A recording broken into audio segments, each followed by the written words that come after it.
Assalomu alaykum. Bugun shablonni presosda qanaqa ishlashi, frezerlarni qanday tanlash kerak shu to'g'risida video qilmoqchi bo'ldik. Mana presosga uladik. Xuddi shu, mana shu orqasida teshigi bor. Shunday qo'ysa tushadi. Ikki xil bo'ladi mana bu. Kichkinasi bor, kattasi bor. Biz kichkinasiga to'g'riladik. Agar qo'qqisdan kattasi to'g'ri kelib qolsa, mana bu kichkina pilkachada bir chekkasi ozgina olinadi, kattasi ham tushadi. Hozir sinab ko'ramiz qanaqa ishlar ekan presosda. Stimulni zamoga presos yonyapti.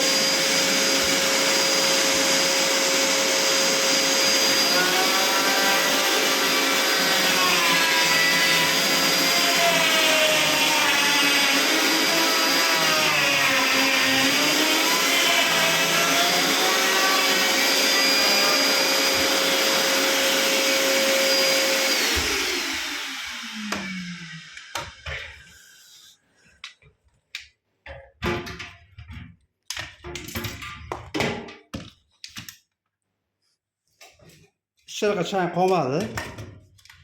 Mana tushishi ham yaxshi. Mana bunday ko'rsak, mana bu qora bo'lsa ham mana uni o'zi qora bo'lsa ham, lekin mana hech yerda chang qolmagan. Shuni hisobiga mana zamo yaxshi tushyapti. Ben tekshirib chiqyapman, hech qayerda changi qolmagan, itarib qolgan bir anaqa joyi yo'q. Yaxshi, presosda ishlashi yaxshi. Endi bu faqat yuza qismi. Endi hozir skritipedlarni ham bir sinab ko'ramiz. Endi skritipedlarni standartda o'yamiz, presosda sinaymiz. 30 mm. 30 mm da mana 30 standartda kesamiz.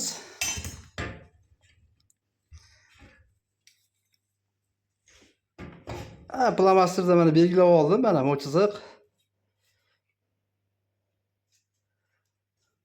Boshqa ikki chiziq. Mana shu yerga tushishi kerak. Standart chizig'ini unga to'g'rilaymiz.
tushdi. Endi changini tortmadi, sababi tay teshilib qoldi. Taydan havo chiqarib yubordi. Bu tushdi. Shunchalik bo'ladi. Xullas pilisos endi qo'qqisdan chuqur zamoylar bo'lib qolsa, zamoy chuqurligini olayotganda qo'lda bunday ushlab turiladi. Bu shablon tepasi. O'zi hamma shablonda shunaqa qilinadi, o'zi biz shunaqa qilamiz. Bo'lgandan keyin tayda qolib ketganlar bo'lsa, ozgina kavlab turib, qo'lda bitta bekiladi. Hamma yo'g'i bekirligi uchun pilisos tortib ketaveradi. Endi frezerda qanday frezerlar tanlash to'g'risida fikr yuritgizamiz. Birinchi o'rinda frezerda sangasi, mana shu sanga deyiladi. Shu yerini diametri 12 mm bo'lishi kerak. Ya'ni monda shuni ichini o'lchaganda 12 mm bo'lishi kerak. Men 8 sangalarga to'xtamayapman, sababi o'ta nekarstvenniy ish qilyapti, professional ish bo'lmayapti. Birinchi shu yerga e'tibor beramiz, sangasi 12 bo'lishi kerak. Ikkinchi o'rinda nimaga e'tibor beramiz? Обязательно dumaloq bo'lishi kerak bu yerda. Va bu vtulka tushadigan посадочный местasi bo'lishi kerak. Endi to'rtburchak, har xil figuradagi frezerlar bor. Ular eshik ustalari uchun emas, duradigan ishlar uchun stolga o'rnatib qo'yiladigan frezerlar, ular bo'lmaydi. Dumaloq bo'lishi kerak.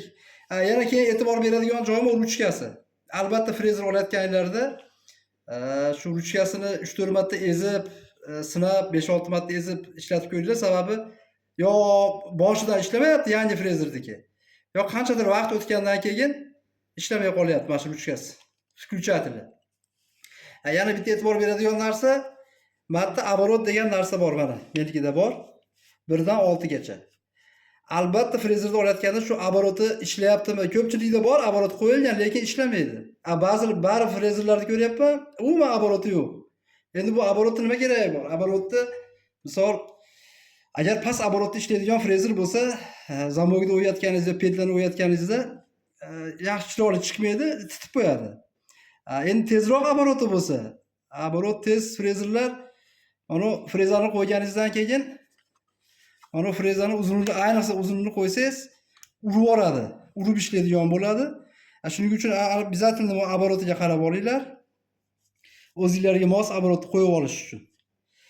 Включателda aytdim, оборотda aytdim, sangani aytdim. Yana nima frezerda nimasiga e'tibor berish kerak? Keyin mana shu frezer eng zo'r frezer. O'zbekistonda Xitoy frezerlarining ichida, arzon frezerlarning ichida eng zo'r frezer. Endi buni minusini qaranglar, eng zo'r frezerda.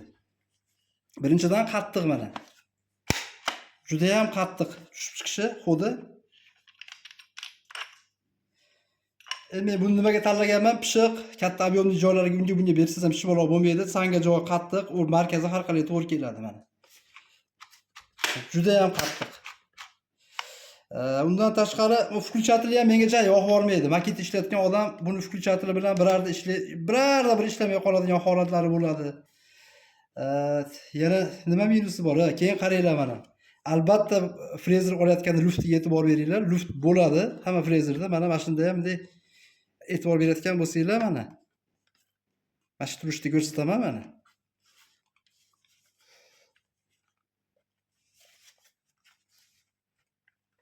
2 mm u yoqqa borib kelyapti. 2 mm eng zo'r frezerda 2 mm luft bor ekan. Luftiga qaranglar, albatta. Luftini keyin luft nimaga ziyon qilishini keyinroq aytib o'taman.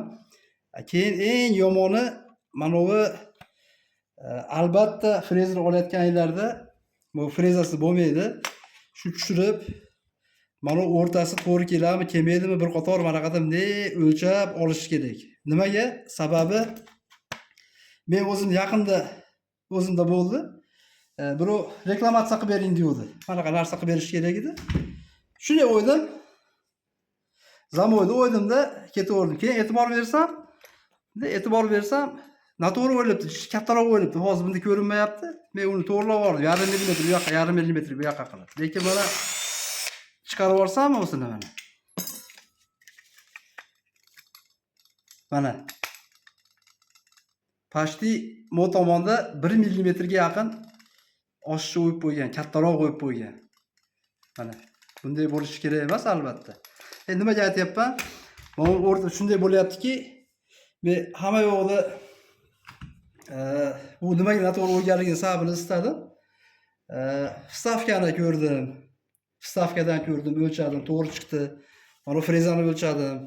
Kichayib ketdimikin deb to'g'ri chiqdi. Yana nimani? Hamma yoqni o'lchadim. Oxiri nimadan bo'ldi? Chiqdi. Bu vtulkani men bitta ustaga so'ravdim ikkinchi frezeriga. Men berib yubordim bu vtulkani.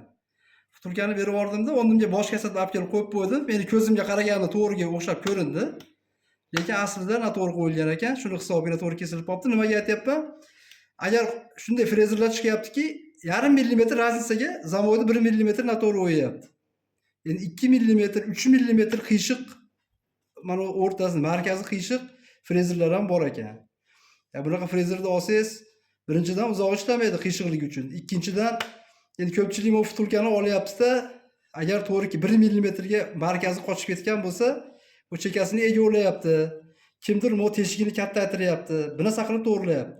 2 millimetr, 3 millimetr radiusda bor frezerlarni unaqa qilib ham to'g'rilashning ilojisi yo'q. Baribir qiyshiqligicha bo'ladi, to'g'rilanmaydi. Shuning uchun shuni markazini olayotganda frezerni olishdan oldin shu o'q mana bu pastdagi tsangasi shu markazda turibdimi, turmayaptimi, yaxshilab tekshirib olish kerak. Shu joyga ham e'tibor berish kerak.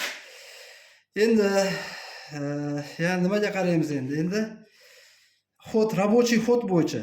Рабочий xod qayerdan olinadi? Mana frezer. Frezerni yopamiz oxirigacha, yopib turib. Mana mana bo'ladigan joyi bor. Yopib turib, shunday qilganimizda mana oxirigacha kiryapti bu tomoni. Bu tomoni kirmayapti. Mana shu oxirigacha bo'lgan joyini o'lchaymiz. Рабочий xodi qancha bo'lishi uchun. O'lchayman hozir mana o'zim. Qancha chiqar ekan? 5 millimetr ekan. Buni рабочий xodi 5 millimetr ekan. Frezerni olyapti, albatta рабочий xodiga e'tibor berish kerak. Sababi ikki xil frezerlar bo'ladi. Yuzasini o'yadigan кромочный frezer deyiladi ruschasiga. Ikkinchisi глубиной frezer deyiladi. Manaqa hozirgi рабочий xodi 5 millimetrgacha bo'lgan frezerlar кромочный frezer deyiladi. Faqat yuzani o'ygani ishlatiladi. 5 millimetr рабочий xodi 50 millimetrdan baland frezerlar ular глубиной deyiladi. Yuzasini olgani ancha noqulaylik tug'diradi. 5-50 millimetrgacha кромочный. Endi 50 dan baland 60 millimetrlik кромочный глубиной frezerlar bor. Xuddi mana shu 50 ning o'rniga 60 bo'ladi. Arzon xitoylarni ham olsa bo'ladi, lekin bir narsaga e'tibor beringlar. 60 millimetrli frezerni yuzani o'yib bo'lmaydi. Sababini aytaman. Mana bu frezer bo'lsa,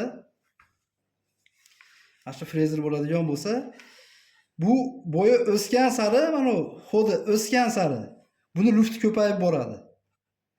Undan tashqari biz ishlayotgan arzon frezerlar, misol qimmat frezerlarda mana bu joyini ikkovi ham ishlaydi. Mengacha ikkovi mexanizmlar ham oxirigacha ishlaydi. Biz olayotgan bu arzon xitoylarnikini faqat bir tomoni, mana shu tomoni ishlaydi. Shuni hisobiga 60 millimetrli frezerlarda luft ko'payib ketadi, bir tomonga tortadigan bo'ladi. Shuning uchun 60 millimetrli frezerda agar zamoyda yuzasini yo petani yuzasini olaman desangiz, birinchidan og'ir, noqulay, qiyin. Ikkinchidan unaqa aniq kesmaydi. Sababi bu luftni, bu ichidagi luft unaqa chiroyli, sifatli zamoy o'yishga anaqa qilmaydi. Endi buni bitta yo'li bor, vaziyatdan chiqish uchun. Har doim ham effekt bermaydi. Frezer ishlayotganda mana qasiga ishlatish kerak. Sababi bunday qilganingizda luft mo tomonga bo'ladi-da. Mana shunday qilib o'yish kerak, mana faqat mana shunday, mana shu holatda. Agar mo holatda o'yadigan bo'lsak, mayda luft bunday tushayotganda bu luft hisobiga noto'g'ri o'yish, ko'proq o'yib olish foizi ko'tarilib ketadi. Shuning uchun shablonni ishlayotganda mana shunaqasiga ishlatish tavsiya qilinadi. Iloji boricha luftdan bo'ladigan ziyonni kamaytirish uchun. Endi 60 millimetrli frezerlar nima anaqasi bor yana? Yana minusi, siz 60 millimetrli frezerni glubinkasini, zamoyda ichini o'ygani olasiz. Ya'ni mana bunaqa 13 santimetrli frezani olib, buni ichiga joylashtirganingizda shu 2 santimetr chiqib turadi. Chiqib qoladi. Shuning uchun shuni ham hisobini olish kerak. Endi 60 millimetr tepasidagi frezerlar to'g'risida.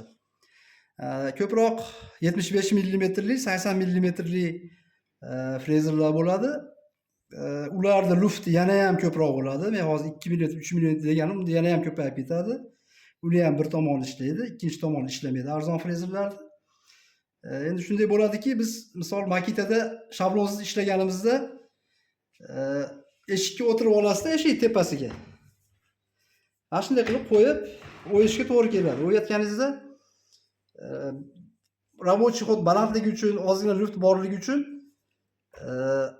u yoqqa bu yoqqa o'y bo'lganingizdan keyin zamoviy точно tushmaydi. Sababi u yoqqa bu yoqqa luft hisobiga ketib qolgan bo'ladi, tushmaydi. Yana ba'zi holatlarda juda ham ehtiyot bo'lish kerak. Ayniqsa 60 millimetrli frezerlarda, Xitoy frezerlarda eshikni ichidan zamoviy urib qo'yish ehtimoli juda ham katta luft hisobiga.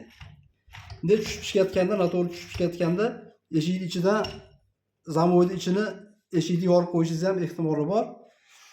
Men xulosa qilib nimani aytishim mumkin? Xulosa qilib shuni deymizki, agar oladigan bo'lsanglar, 75 millimetrli, 80 millimetrli frezerlarni olmoqchi bo'lsanglar, arzonni olish bo'lmaydi. Misol 4 millionlik, 5 millionlik frezerlarni glubinoy 75 mm, 80 mm frezer olayotganingizda 4 million, 5 millionligini olib bo'lmaydi. Uni qimmatini olish kerak, yaxshisini olish kerak. Bo'lmasa olmash kerak umuman. Sababi u ishlamaydi, uni qiynalib, ertaga notekis chiqib, endi men ham hozir frezer olishim kerak shunaqa. Glubinoy frezerim eskisini tuzatishdan ma'no yo'q ekan, yangi frezer olishim kerak. Endi yangi frezer qimmat 7 million, 8 millionga olish imkoniyatim yo'q meni hozir. Shuning uchun men nima qilmoqchiman?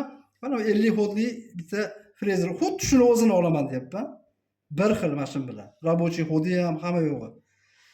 Men nima yutaman? Men yutishim birinchidan yengil. Ya'ni 80 millimetrli glubinoy frezerlardan 2 barobar yengil. Ikkinchidan men mana frezerni bir xil bo'lganligi uchun qo'qqisi buzilib qolsa yo bitta hamda bir anaqa bo'lib qolsa, nastroykasini qila olmay qolsam, bitta frezerni o'rnida ikkinchisi ham bosib ketaveradi. Buni bitta minusi bor, bitta narsasidan yutkizaman. Mana misol uchun zamoyda yuzasini o'y bo'lganimdan keyin, zamoyda yuzasini o'y bo'ldi. O'y bo'lib, men ikkinchi frezerimni 3000cha chiqib turgan bo'ladi, mana shuncha chiqib turgan bo'ladi. Men srazi qo'yib yubora olmayman. Mana zamoyda ichini almashtirganimdan keyin zamoyda ichini o'yishim kerak hozir. Lekin u chiqib turganligi uchun men o'yib ola olmayman. Men nima qilaman, shu yuzasini o'ygan frezerni o'zida qancha o'y olasam, 3 sm, 4 sm ichkariga kiradi. Ichkarisini o'yib olamanda, keyin narigi frezerni olib, narigi frezerda keyin yana davom ettirib ketaveraman. Shun bilan misol bitta zamoyda o'ygani o'rtacha 2 minut vaqt ketsa, 1 minut oshiqcha vaqtim ketadi. Shu 1 minut yutkizaman, 2 minut emas, 3 minut o'yadigan bo'lib qoladi. Lekin arzonligi uchun, keyin qulayligi uchun, yengilligi uchun, joyda oz egallaganligi uchun men shunaqa hisob-kitob oldim. Bu endi mening fikrim. Endi hamma o'zining sharoitidan, o'zining vaziyatidan kelib chiqib frezerlar olish tavsiya qilinadi.